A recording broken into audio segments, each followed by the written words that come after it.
my turn now. I'm going to start with Mr. Savage. In 23andMe's March 23rd press release, the company indicated that data privacy would be, quote unquote, an important consideration in any potential sale. But when there was a motion to appoint a consumer privacy ombudsman in the bankruptcy, 23andMe first opposed the appointment of an independent ombudsman to ensure that genetic data was protected in the sale. Why did the company oppose appointing a privacy ombudsman? Mr. Chairman, 23andMe was the first to suggest that the bankruptcy court appoint a customer data representative, which would look at the privacy issues in this particular bankruptcy case.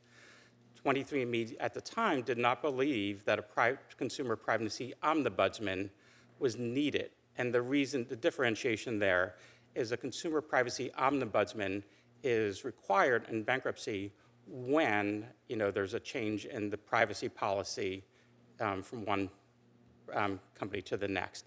In this particular case, we, as part of the bidding process for 23andMe, were requiring that any company that was considering acquiring 23andMe's assets, including its database and its customers, would be required to retain the privacy policies and consent going forward. I think that answers that question.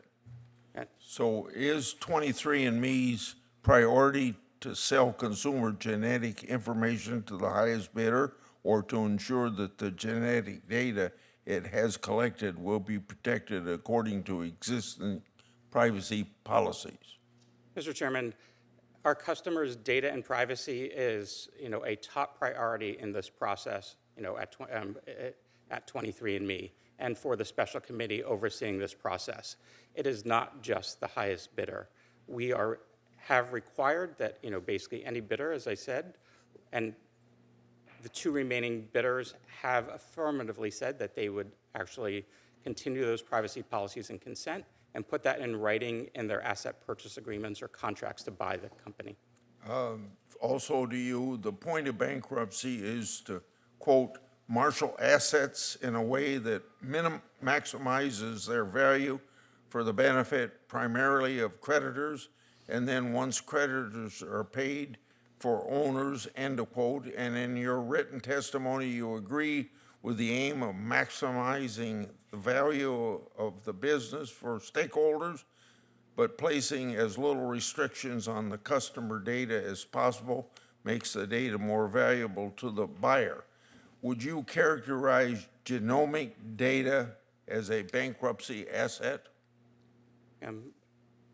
Mr. Chairman, I believe that the genomic data is an asset, and we have 23andMe is treating it and not only maximizing the value for our creditors and our shareholders, but also, one of the most important pieces of parts of 23andMe is our customers and our customers' trust, and we are putting their privacy and their security as part of that process, and it's top of mind for the company and special committee overseeing this process. Okay. Based upon your yes answer, isn't your duty to protect consumer data in tension with your duty to maximize the value of the estate asset?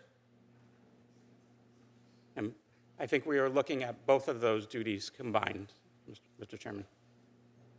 So I think you're saying that consumer data doesn't have a higher value than the estate. So aren't you a little bit in conflict with some other things you said here? Basically protecting our consumers' data and their privacy and their consents as part of this process is a large consideration, and it is, and as I mentioned, it is not just accepting the highest dollar amount for the assets. My last question will be Mr. Klein.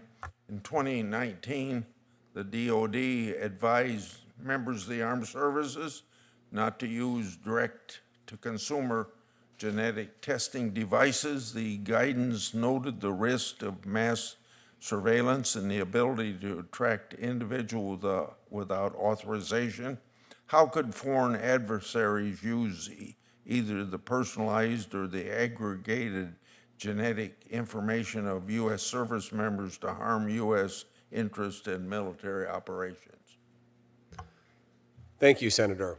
Well, we know that intelligence services and police agencies like the FBI use genetic data to identify people of interest. And foreign adversaries certainly have a great interest in members of our military, where they go, what they do. So that would certainly be a concern for me, and we can be assured that they are looking at that and trying to use our service members' genetic data. You also mentioned aggregate. Large data sets have great value today for training AI models. China is trying to build large data sets in every conceivable area, but they have some gaps. One of those gaps is that their population is not genetically diverse. And so they may have a large number of DNA profiles in their country, but they don't have the diversity that we have. And that genetic diversity is very helpful if you want to train a model that is predictive for things benign, like biomedical research, but also things malevolent, like bioweapons research. We don't want them to build out their database of DNA profiles with the diverse and rich data sets that we have here in America. Senator Schiff.